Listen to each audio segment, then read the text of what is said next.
This reading is by Jasmin L. Kirkwood, who narrated my whole audiobook.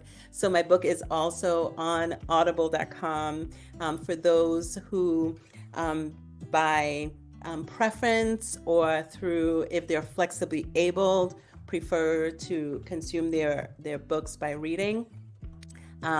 Definitely check that out. But here's a reading, Alatif. Thank you. And we'll come off video for it as we listen to Jasmin.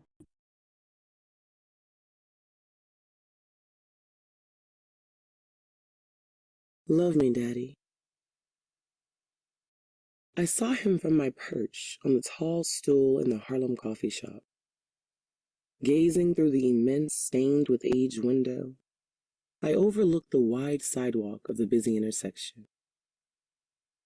The tall, lanky man with dirty blonde hair and a jet black long wool coat glided into view. My eyes snagged on him, pupils involuntarily widening to take in his imposing figure. Are you the healing balm I need? I wondered. The ache of my recent breakup was still fresh, yet with a primal urgency. My body and mind were already restless, searching for a new connection. It felt like a base instinct, a desperate need to fill the void left behind. My best friend would say I had daddy issues. Yeah, I'd say so too. Daddy wasn't just my father. He was my biggest cheerleader. Whenever I doubted myself, whether it was nailing that piano audition or starting my own business, he'd ruffle my locks and say, "You've got this, princess. You always do."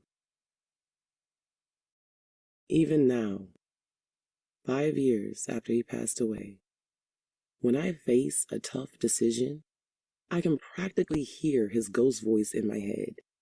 That gruff but gentle encouragement pushed me forward. I miss him. In my mind's eye, I could see my father. He loved wearing black wool coats. He had about 5 of them, hanging in a neat row in his closet, like silent sentinels. I never knew where he got them all, or why he needed so many, but they seemed to hold a piece of him, a secret story woven into the thick black fabric.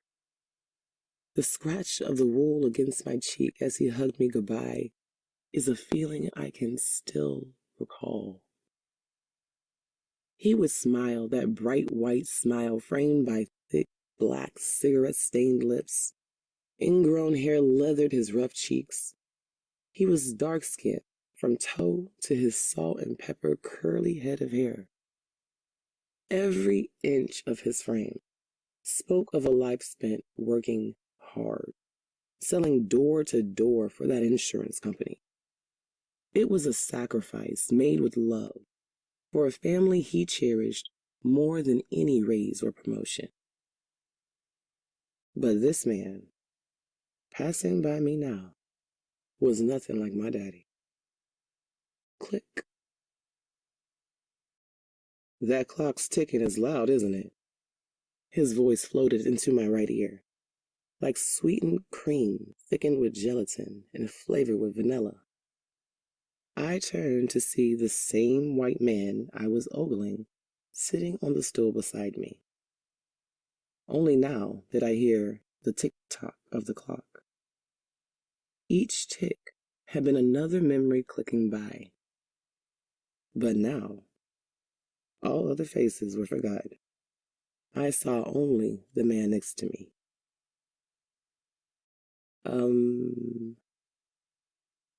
I've rendered you speechless?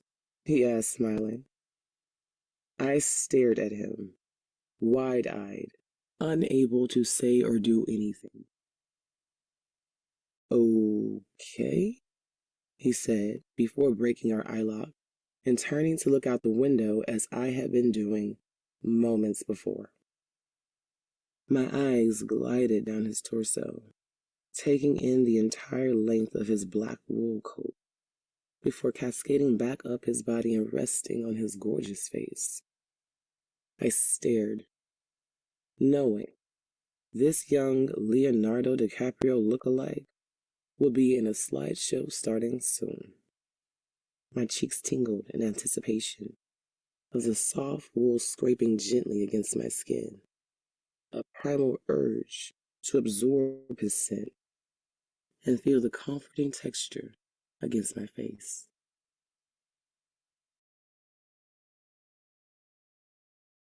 If y'all could see my face, I love that story. That's one of the stories I read over and over again,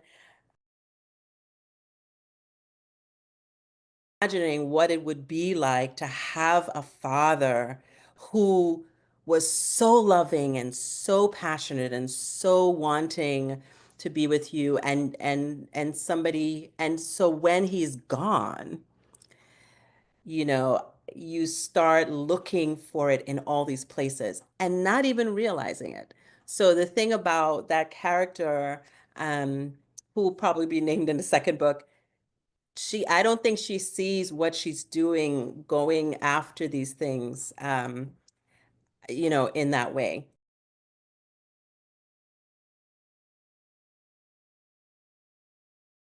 Now, the story itself about the black wool coat.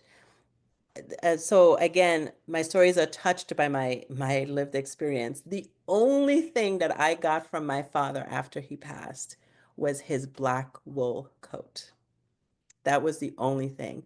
And I didn't realize that I was so connected to that symbol until I was traveling in a train one day and I saw a man. He was blonde, he was tall, and he was wearing a wool coat.